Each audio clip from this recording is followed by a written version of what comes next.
সুন্দর তেজিয়ান হরিণ, মায়াবী চেহারা হরিণের।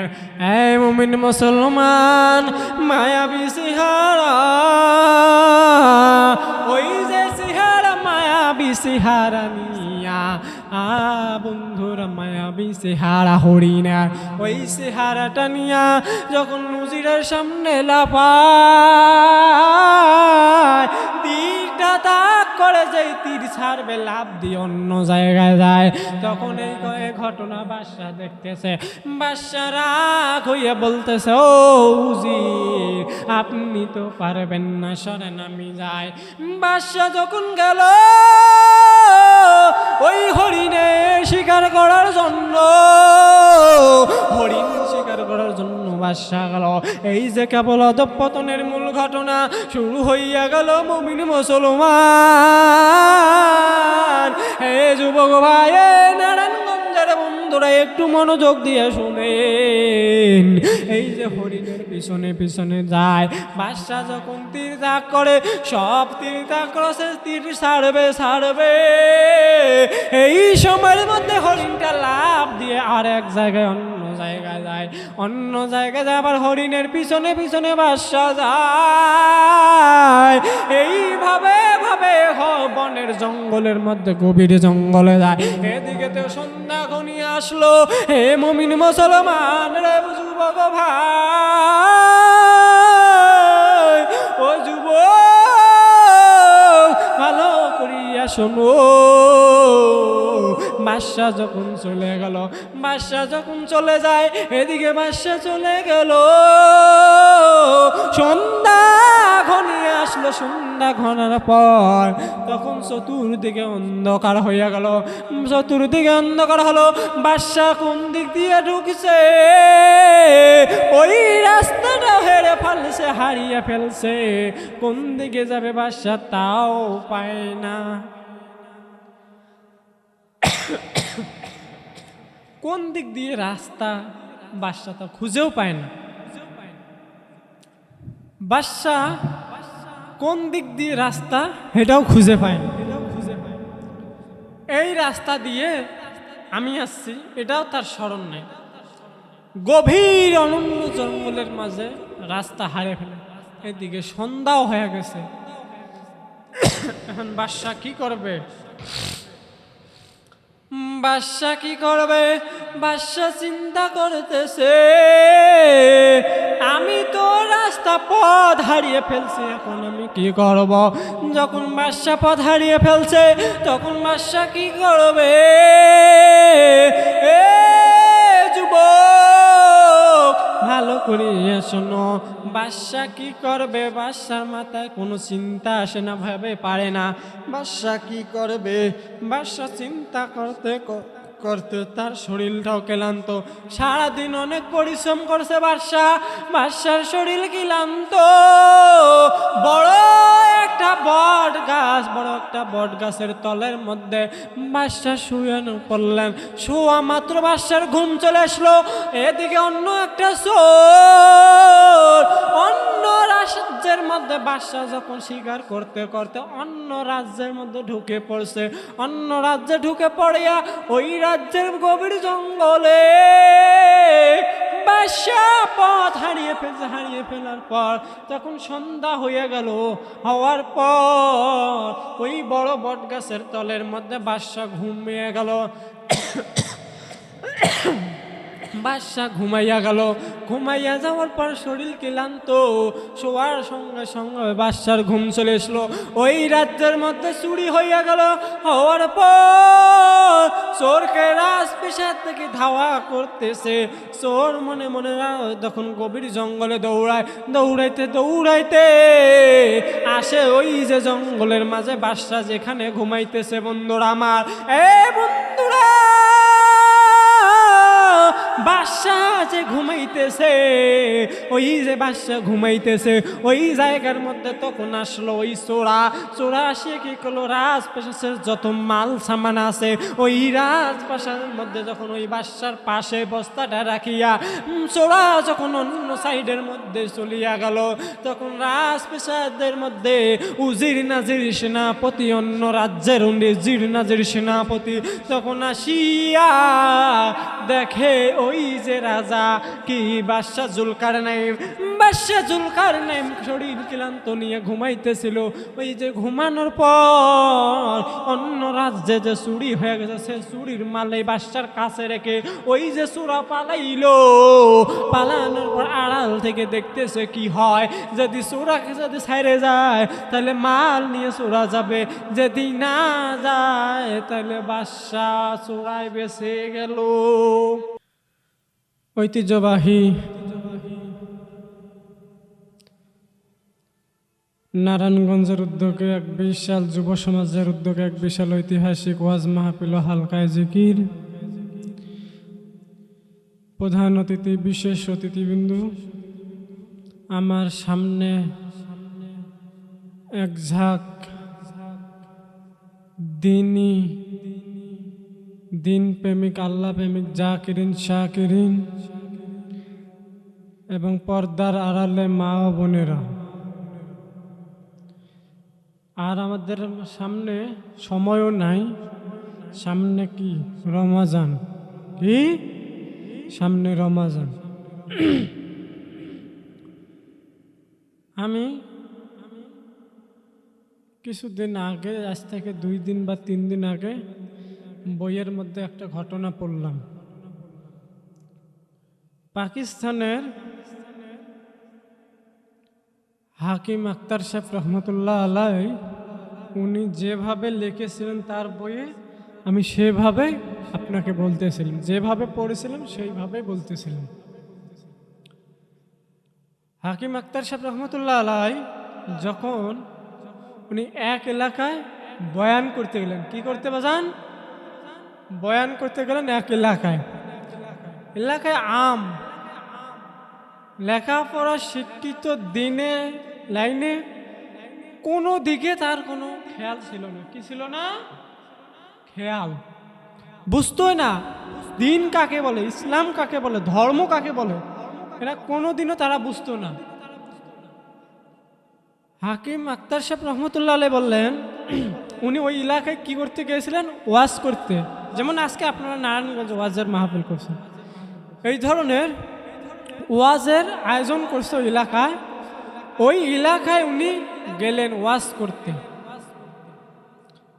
ওয়াজ করতে করতে বলতেছেন, এ মুসলমান ভাইয়েরা শোনো, সামনে কিন্তু রমাজান আইতেছে। কি আইতেছে? রমাজান। তখন ওই এলাকার মানুষ প্রশ্ন করলো, হুজুর রমাজান আবার কি? তখন হুজুর বলল, এই যে ফজরের আগ থেকে মাগরিব পর্যন্ত না খাইয়া রাখাকে রমাজান বলে। কি বলে? ফজরের আগ থেকে সন্ধ্যার আগ পর্যন্ত না খাইয়া রাখাকে রমাজান বলে। তখন বলল, এটা একটু কি পানিও খাওয়া যাবে না? বলল, পানি না, কিচ্ছু খাওয়া যাবে না। তখন বলল, হুজুর রমাজান কোন দিক দিয়ে আসবে? তখন হাকিম আখতার সাহেব রহমতুল্লাহ আলাই প্রশ্নের জবাব দিল, এই মুসলমান ভাইরা, রমাজান আসবে পশ্চিম দিক দিয়া। তখন বলল, পশ্চিম দিক দিয়ে কোন সময় আসবে? তখন বলল 29শে শাবান। তখন সবাই মুসলমান ভাইরা, ওই এলাকার মানুষ বলল, রমাজান কোন সময় আসবে? তখন হাকিম আখতার সাহেব রহমতুল্লাহ আলাইহি তখন ডাক দিয়ে বললেন, এ মুসলমান ভাইরা, ওই রমাদান আসবে মাগরিবের পর বা আগ মুহূর্তে এই সময়ের মধ্যে আসবে, সূর্য ডোবার অস্ত ওই সময়ের মধ্যে আসবে। এই কথা বলে হাকিম আখতার সাহেব রহমতুল্লাহ আলাইহি ওয়াজ করে চলে গেল। আবার কিছুদিন পর যখন আসলো হাকিম আখতার সাহেব রহমতুল্লাহ আলাইহি রমজান শেষ হওয়ার পর আবার ওই এলাকায় ওয়াজ করতে আসলেন। এর মধ্যে কি ঘটনা হইল, ওই এলাকার মানুষ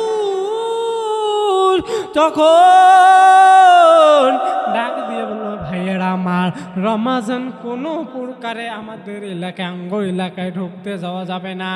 এ ভাইরা, আঙ্গ এলাকায় রমাজান কোনো প্রকারে ঢুকতে যাওয়া যাবে না, আমাকে না খাইয়া রাখবে, এর সাথে তো যুদ্ধ মোকাবিলা করতে হবে, যতই হোক এ রমাজানের সাথে মোকাবিলা করতে হবে।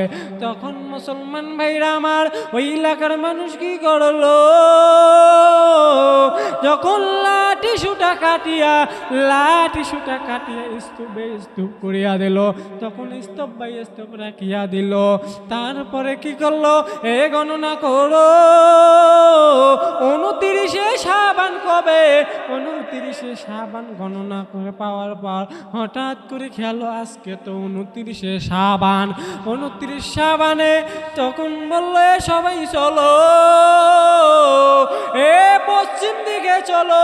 পশ্চিম তো ওই তো হুজুর তো বলে দিয়েছিল পশ্চিম দিক থেকে রমাজান চলে আসবে। তখন সবাই লাঠি সুটা নিয়ে চলে গেল পশ্চিম দিকে। যখন সূর্য ডোবার অস্ত হয়, মাগরিবের সময় হয়ে গেল, ওই দিকে পশ্চিম দিক থেকে একটা উটের রাখাল আসতেছিল। কি আসতেছিল? পশ্চিম দিক থেকে একটা উটের রাখাল, উট চড়া যে রাখাল, সে উটের উপর চড়ে আসতেছে। তখন হঠাৎ করে একজন দেখে, ওই যে দেখা যায় আসতেছে। তখন সবাই বলে, ওই দেখা যায় আসতেছে। তখন কি করলো, তখন সবাইকে বলো সামনে আগা, সামনের দিকে আগাইল। আগার পর মুসলমান ভালো করিয়া বোঝেন, যখন সামনের দিকে আগালে যাওয়ার পর এ ডাক দিয়ে বলে, তোমার নাম কি? যেই বলছে রমজান আলী, তখন ধর একেই পিড়ে, এই যে রমজান আলী, এর জন্য এত কিছু, এ আমাকে না খাওয়াই রাখবে, ধর একে জনমের পিঠায় গণধোলাই, পাবলিকের গণধোলাই পিঠা খাইতে হে কইছে, এদিকে দৌড়, আর একদিকে দৌড় দিছে। দৌড় দেওয়ার পর হে নিজেও জানে হে কি জন্য মার খেতেছে, হে নিজেও জানে না। এ মুমিন মুসলমান, রমজান আসলে অনেকের গ্যাস্ট্রিক শুরু হয়ে যাবে, অনেকের গ্যাস শুরু হয়ে যাবে, পেটের ব্যথা, গ্যাসের চাপ, বিভিন্ন প্রকারের রোগ চাপবে, যেগুলো আল্লাহর নাফরমানি করবে তাদের কিন্তু বিভিন্ন রোগে চাপ দেবে। তখন ডাক্তাররা, বিশেষজ্ঞরা বলে, যারা রমজানে রোজা রাখবে তাদের জীবনটা সুন্দর হবে, শরীর সুস্থ থাকবে। বিজ্ঞানিকরা বলে তারা শরীর সুস্থ থাকবে। মাঝে মাঝে যদি রোজা রাখো তাহলে আপনার দিলটাকে সুস্থ থাকবে, শরীর সুস্থ থাকবে। স্বাস্থ্য বিজ্ঞানীদের কথা বলেন, কার কথা? কার কথা ভাই? কথা না বললে তো হবে না। কার কথা? স্বাস্থ্য বিজ্ঞানের কথা। এটা কার? স্বাস্থ্য বিজ্ঞানের কথা। তাহলে আমরা এখন থেকে কি, রমজানের সামনে কিন্তু আর 1 সপ্তাহ আছে, সামনে 1 সপ্তাহ আছে, তো এই রমাজান, এই রমাজানে আমরা কি রোজা রাখবো, নিয়ত করা যায় না ভাই? সবাই নিয়ত করে, হাত তুলে ভাই, নিয়ত করি ইনশাআল্লাহ রমজানে রোজা রাখবো ইনশাআল্লাহ। বাদশাহ জুলকারনাইন উনি হায়াত পেয়েছেন 1600 বছর। কয় বছর ভাই? 1600 বছর। বাদশাহ জুলকারনাইন 1600 বছর হায়াত পেয়েছেন। উনি যে ঘোড়ার উপর সাওয়ার করতেন, কি করতেন ভাই? যে ঘোড়ার উপর সাওয়ার করতেন, এই ঘোড়াটা একটা পা এখানে আর একটা পা আরেক জায়গায় রাখতে, দুই একটা জায়গা ফাঁকা জায়গা হয়তো 1200 মাইল। আমাদের গোটা বাংলাদেশটাই কিন্তু 1200 মাইল নয়, 1200 মাইল নয়।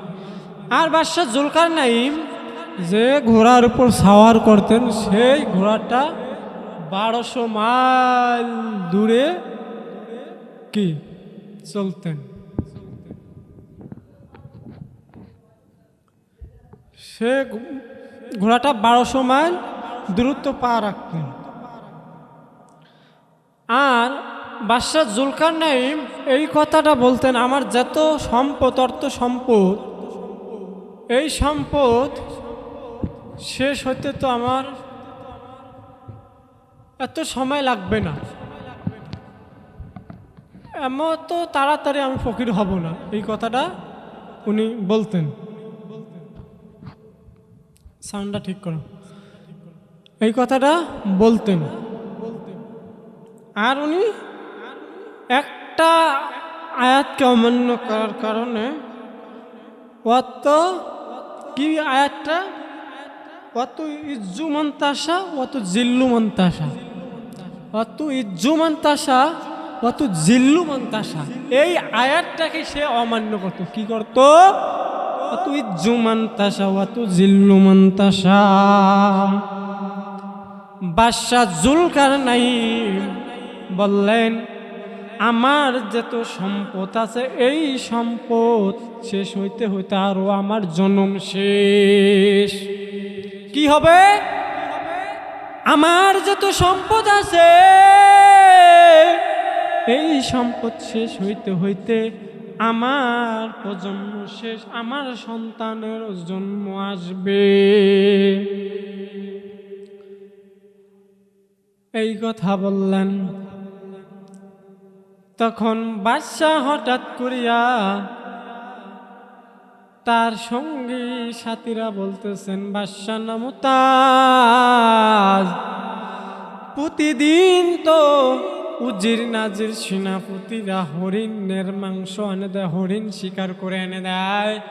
সেই হরিণের মাংস আপনি খান, আপনি তো স্বাদ পারেন, কিন্তু বাদশাহ মুমতাজ নিজে যে শিকার করে, নিজে পরিশ্রম করে যে কাজটা করবেন, যে কথাগুলোকে যে কাজ করবেন, এটার যদি পরিশ্রম করে আপনি যদি একবার নিজে হরিণ শিকার করে হরিণের মাংস খান, তাহলে এর সে দ্বিগুণ মজা পাবেন। কথা বলেন ঠিক না বেঠিক?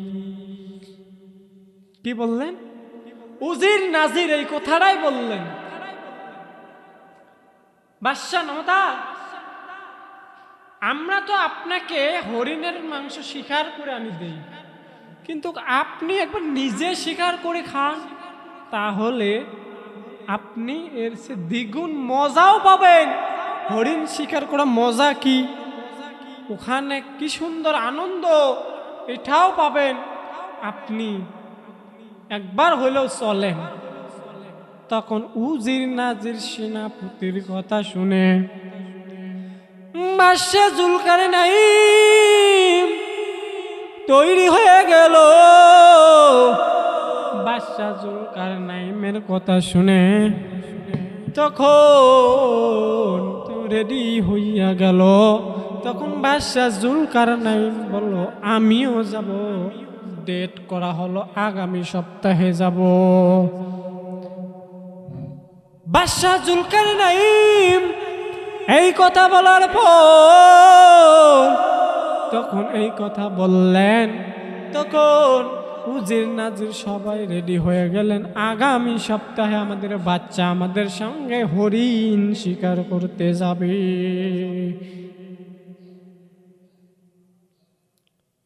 হরিণ শিকার করতে যাবে। বাদশা হরিণ শিকার করতে যাওয়ার পর তখন সুন্দর একটা তেজিয়ান ঘোড়া সুন্দরভাবে সাজাইয়া বাদশার জন্য রেডি করা হলো। কার জন্য রেডি করা হলো ভাই? বাদশার জন্য রেডি করা হলো। বাদশার জন্য সুন্দর একটা ঘোড়া রেডি করা হলো। যে ঘোড়া বাদশার জন্য রেডি করা, তেজিয়ান ঘোড়া, সুন্দর ঘোড়া বাদশার জন্য রেডি করা হলো। বাদশা এই ঘোড়া দিয়ে হরিণ শিকার করবে। প্রথমে গেল হরিণ শিকার করতে বনে গেল। বনে যাওয়ার পর প্রথমে উজির দৌড়ালো। কেবল বাদশার পতনের মূল ঘটনা শুরু হলো। এ ভাই, এ নারায়ণগঞ্জের ভাইরা একটু ভালো করিয়া শোনেন। এ নারায়ণগঞ্জের যুবক একটু ভালো করিয়া শোনো। যুবক একটু ভালো করিয়া শোনো। মুসলমান ভাইরা, বাদশা যদি একটা আয়াতকে অমান্য করার কারণে তার অবৎপতন হয়, তার পতন ঘটে, 7 তারিখের আগে বলল পালাবো না, 4 থেকে 5 তারিখে পরিবার সহ কি নাই বলেছিল পালাবো না, কিন্তু 5 তারিখের পর কোথায় গেল? সেই কোথায় গেল পালাবো না? এই কোথায় গেল সেই কথা? আর কোথায় আমার বাহাদুরি? কোথা হতে সে কোথায় গেল? মানুষগুলো খুঁজলে মেলে না তাদের, মানুষ মেলে শুধু কথাগুলো। কোথা হতে সে কোথা চলে যায়, তাকে দেখার মনে বড় সাজ জাগে। উজির যখন চলে গেল, একটা সুন্দর তেজিয়ান হরিণ, মায়াবী চেহারা হরিণের, এই মুমিন মুসলমান, মায়াবী চেহারা,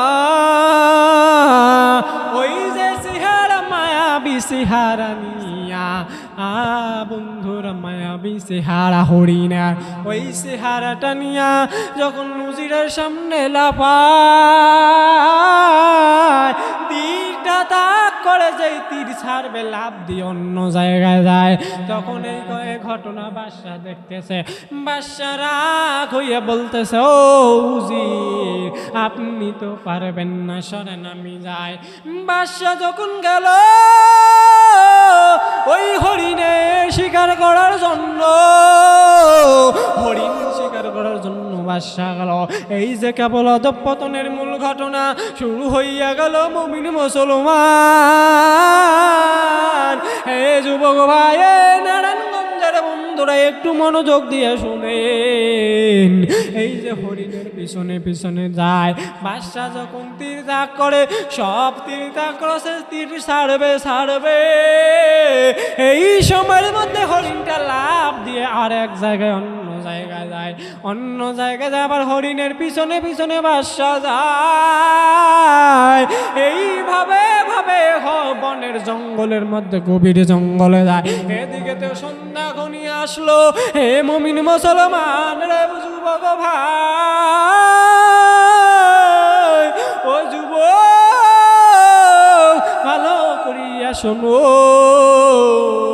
বাদশা যখন চলে গেল, বাদশা যখন চলে যায়, এদিকে বাদশা চলে গেল, সন্ধ্যা ঘনিয়ে আসলো। সন্ধ্যা ঘনার পর তখন চতুর্দিকে অন্ধকার হইয়া গেল, চতুর্দিকে অন্ধকার হলো। বাদশা কোন দিক দিয়ে ঢুকছে, ওই রাস্তাটা হেরে ফেলছে, হারিয়ে ফেলছে। কোন দিকে যাবে বাদশা তাও পায় না। কোন দিক দিয়ে রাস্তা বাদশা তা খুঁজেও পায় না। বাদশাহ কোন দিক দিয়ে রাস্তা এটাও খুঁজে পায় না। এই রাস্তা দিয়ে আমি আসছি এটাও তার স্মরণ নেই। গভীর অনন্য জঙ্গলের মাঝে রাস্তা হারিয়ে ফেলে। এদিকে সন্ধ্যাও হয়ে গেছে। এখন বাদশাহ কি করবে? বাদশাহ কি করবে? বাদশাহ চিন্তা করতেছে, আমি তো রাস্তা পথ হারিয়ে ফেলছি, এখন আমি কি করব? যখন বাদশাহ পথ হারিয়ে ফেলছে তখন বাদশাহ কি করবে? এ যুবক ভালো করে শোনো, বাদশাহ কি করবে? বাদশার মাথায় কোনো চিন্তা আসে না, ভাবে পারে না। বাদশাহ কি করবে? বাদশাহ চিন্তা করতে করতে তার শরীরটাও ক্লান্ত। সারাদিন অনেক পরিশ্রম করছে বাদশাহ, বাদশার শরীর ক্লান্ত। বড় একটা বট গাছের তলের মধ্যে বাদশাহ শুয়ে পড়লেন। শোয়া মাত্র বাদশার ঘুম চলে আসলো। এদিকে অন্য একটা চোর অন্য রাজ্যের মধ্যে বাদশাহ যখন শিকার করতে করতে অন্য রাজ্যের মধ্যে ঢুকে পড়ছে। অন্য রাজ্যে ঢুকে পড়িয়া ওই রাজ্যের গভীর জঙ্গলে বাদশাহ পথ হারিয়ে ফেলার পর তখন সন্ধ্যা হয়ে গেল। হওয়ার পর ওই বড় বট গাছের তলের মধ্যে বাদশাহ ঘুমিয়ে গেল। বাদশাহ ঘুমাইয়া গেল। ঘুমাইয়া যাওয়ার পর শরীর ক্লান্ত, শোয়ার সঙ্গে সঙ্গে বাদশার ঘুম চলে এসলো। ওই রাজ্যের মধ্যে চুরি হইয়া গেল। হওয়ার পর চোরকে রাজপ্রাসাদ থেকে ধাওয়া করতেছে। চোর মনে মনে তখন গভীর জঙ্গলে দৌড়াইতে আসে ওই যে জঙ্গলের মাঝে বাদশাহ যেখানে ঘুমাইতেছে। বন্ধুরা আমার, বন্ধুরা, বাদশাহ যে ঘুমাইতেছে, ওই জায়গার মধ্যে তখন আসলো ওই চোরা আসিয়ে কি করলো? রাজপ্রাসাদের যত মাল সামান আছে ওই রাজপ্রাসাদের মধ্যে যখন ওই বাদশার পাশে বস্তাটা রাখিয়া চোরা যখন অন্য সাইডের মধ্যে চলিয়া গেল, তখন রাজপ্রাসাদের মধ্যে উজির নাজির সেনাপতি, অন্য রাজ্যের উজির নাজির সেনাপতি তখন আসিয়া দেখে ওই যে রাজা কি বাদশাহ জুলকারনাইন শরীর ক্লান্ত নিয়ে ঘুমাইতেছিল। ওই যে ঘুমানোর পর অন্য রাজ্যে যে চুরি হয়ে গেছে সে চুরির মালে বাদশার কাছে রেখে ওই যে চোরা পালানোর পর আড়াল থেকে দেখতেছে কি হয়। যদি চোরাকে যদি ছাইরে যায় তাহলে মাল নিয়ে চোরা যাবে, যদি না যায় তাহলে বাদশাহ চোরায় বেঁচে গেল। তখন আসে ওই যে রাজ্যের উজির নাজিররা আসলো। আসিয়া কথা বুঝতেছেন কিনা, তখন আসিয়া তারা কি করলো? ওই বাদশাকে থাবা দিয়ে ধরলো। এবার হট, চুরি করে আবার সে ঘুমায়। তখন বললেন, কে? আমি তো আপনাকে চিনি না। তখন বলছে, কে বেটা? এখানে বলে না, রাজপ্রাসাদে চল, ওখানে বুঝবি। চুরি করে আবার নাক টেনে ঘুমায়। বাদশার কিন্তু পতন শুরু। তখন ওই বাদশার কি করলো? বাদশাহ জুলকার নেমে হাত বান্ধিয়ে মোড়া দিয়ে বান্ধিল, রাজপ্রাসাদের মধ্যে নিয়ে গেল। কি চোর মাল সহ ধরা পড়ছে। কি সহ? মাল সহ চোরায় ধরা পড়ছে। এই জন্য তো চোরাকে নিয়ে গেছো। কে বিশ্বাস না করবে চুরি করে না? যেহেতু চোরায় মাল সহ ধরা পড়ছে, কে বিশ্বাস করবে না যে চুর করে নাই? তখন রাজপ্রাসাদের মধ্যে নিজে রাজ দরবারের মধ্যে এক জায়গার মধ্যে বান্ধিয়ে রাখা হলো। তখন ওই জামানার মধ্যে ওই সময়ের মধ্যে ছিল চোরের কি একটা হাত কেটে দেওয়া, মাথা নাড়িয়ে করে দেওয়া। তখন ওই অনুযায়ী বাদশার হাত কেটে দিল, মাথা নেড়ে করে জুতার মালা দিয়ে এক জায়গায় বেঁধে রাখল। ওই রাজপ্রাসাদের মধ্যে এত সুন্দর, বাদশা জুলকারনাইন তো দেখতে কম সুন্দর না। বাদশাহ জুলকারনাইন দেখতে তো কম সুন্দর না, যে দেখে সে তার প্রেমে পাগল হয়ে যায়। এত সুন্দর মানুষ চোর হইতে পারে, এটা কেউ বিশ্বাস করে, আবার কেউ বিশ্বাস করে না। আবার বিশ্বাস করে যে তুমি মাল সহ ধরা পড়ছে, চুরি না করে যাবে কোথায়? চুরি না করলে তো মাল সহ ধরা পড়তো না। কি? চুরি না করলে তো মাল সহ ধরা পড়তো না। বাদশাহ সুন্দর সুন্দর কথা বলে। ওই রাজপ্রাসাদ বাদশাহ যখন আসলো, তখন ওই বাদশাহ তাকে দেখতেছিল। এখেছেনি কোথায় দেখতেছিল, কোথায় যেন দেখেছিল। বাদশাও দেখে তার দিকে, সেও দেখে তার দিকে, কিন্তু মনে পড়ে না কোথায় যে দেখেছিল, মনে পড়ে না। ওই সময় বাদশাহ জুলকারনাইনের স্মৃতিশক্তি হারিয়ে ফেলে, তখন কোনো কথা তার মনে থাকে না। তখন এইভাবে কথা বলতে বলতে, এই কথা যখন বলতে বলতে বাদশার এই চোরের কথা বাদশার অন্দর মহলের মধ্যে যখন পৌঁছিয়া গেল, বাদশার অন্দর মহলে কথাটা পৌঁছিয়া গেল। পৌঁছে যাওয়ার পর তার যে একটা মেয়ে ছিল, তার মেয়ে বলল, বাবা আঙ্গর রাজ দরবারে নাকি একটা চোর ধরা পড়তো। এই চোর নাকি সুন্দর, অনেক সুন্দর কথা বলে। আমাকে অনুমতি দিলে আমি একটু তার কাছে যাইতাম, তাকে একটু দেখতাম। এই মুমিন মুসলমান, এই যে বাদশাহ জুলকারনাইনের অধঃপতন শুরু হইয়া গেল। আর বন্ধুরা, কিভাবে অধঃপতন শুরু হইয়া যায়? আল্লাহর সাথে গাদ্দারি করলে তার এই পতন হইয়া যায়। আল্লাহর চাদর ধরে, আল্লাহ একমাত্র সমস্ত ক্ষমতার মালিককে, আল্লাহ এই মুমিন মুসলমান সমস্ত ক্ষমতার মালিককে আল্লাহ। ওই আল্লাহর সাথে নাফরমানি করলে তার পরিণতি এই হয়। এ মুমিন মুসলমান রে, তখন ওই বাদশার মেয়ে কি করলো? চোরকে দেখার জন্য আসলো। চোরের সামনে আসলো যখন, চোর তখন সুন্দর সুন্দর কথা বলে। বাদশাহ জুলকারনাইন সুন্দর সুন্দর কথা বলে, কথা বলে বলে তার কথা শুনে শুনে কি করলো? চোরের কথা শুনে বাদশার মেয়েও পাগল।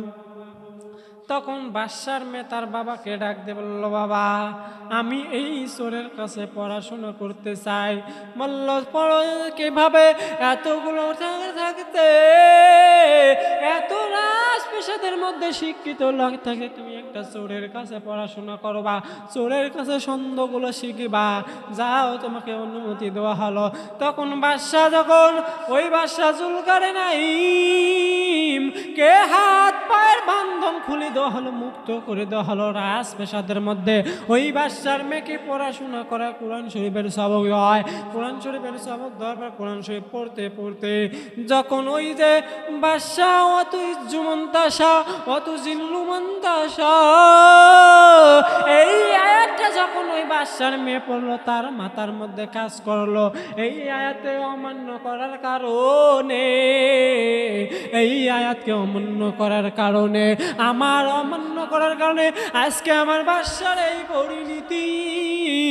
বাদশাহ তখন, বাদশাহ জুলকারনাইন চোর তখন বাদশার দিকে তাকাই আছে, বাদশার মেয়ের দিকে তাকাই আছে।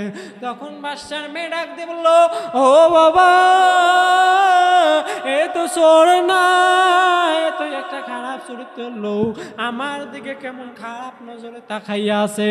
এ বন্ধুরে, এ যুবক ভাইরা, ভালো করে শোনেন, বাদশাহ কেমন তার ওই মেয়েটার দিকে তাকাই আছে, কিন্তু আসলে মেয়ের দিকে তাকায় নাই। এক ধ্যানে ওই মেয়েটা যে বলতেছে, অত জুমন্তাসা, অত জিল্লুমন্তাসা, এই আয়াতটা শুনতেছে আর মনে মনে চিন্তা করতেছে। তখন বাদশাকে আবার আগের জায়গায় নিয়ে হলো। আগের যাওয়ানোর পর তখন বাদশার জেহেন ফিরে আসলো, মেধা শক্তি ফিরে আসার পর তখন বললো, কারে তোমরা বান্ধে রাখছো? আমি একজন বাদশা, আমি খালেজ দিলে তওবা করতেছি, আর কোনোদিন আল্লাহর সাথে গাদ্দারি করব না, আর কোনোদিন আল্লাহর সাথে গাদ্দারি করব না। আমি যে খালেজ দিলে তওবা করতেছি, তখন ওই আল্লাহর কাছে খালেজ দিলে খাঁটি নিয়তে তওবা করলো, তখন আগের অবস্থায় ফিরে আসলো। এ মুমিন মুসলমান, আল্লাহর সাথে নাফরমানি করব না, আমি খালেজ দিলে তওবা করতেছি। আমরা সবাই যেন আল্লাহর সাথে খালেজ দিলে তওবা করে, আল্লাহর সাথে গাদ্দারি না করে, আল্লাহর সাথে গাদ্দারি না করে সুন্দরভাবে জীবনকে গোছায়া ওই অন্ধকার কবরে যাব। মরণ তোমায় লইবে ঘিরে এই জীবনে সেরে, তোমায় তোমায় সাজাইয়া রাখবে ফেলাইয়া, তোমাকে সাজাইয়া আঙ্গিনায় রাখবে ফেলাইয়া। মন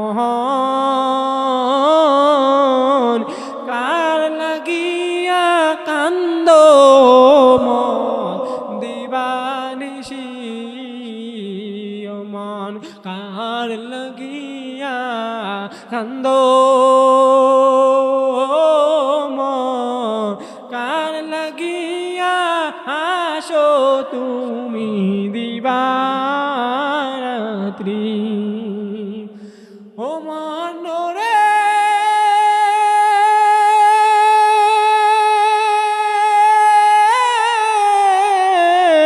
পাগল হইও পাগলের মতো,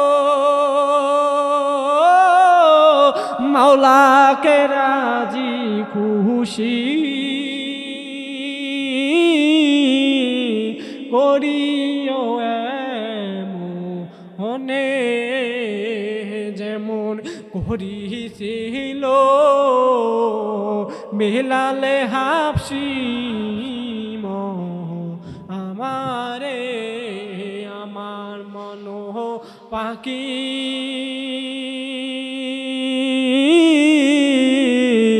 কার লাগিয়া কান্দ তুমি দিবানিশি,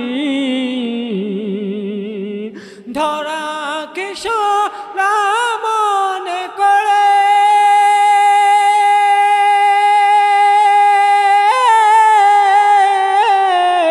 এই জীবন করলানো অষ্ট। মান কার লাগিয়া কান্দ তুমি এই যে দিবানিশি, মহা কার লাগিয়া কান্দ তুমি। একবার ভেবে দেখো এই জীবনে আর কিছু নাই, সাদের খাসা পরে রবে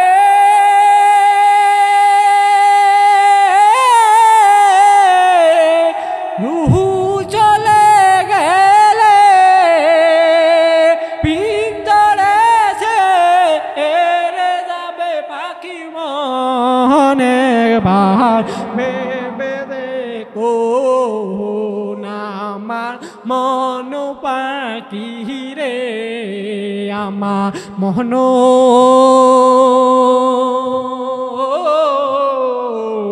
পাখি রে আমারে।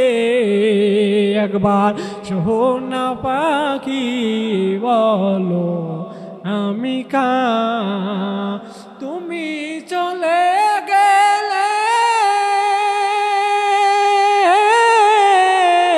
প্রাণের পাখি, সাধন করলেও রবে না।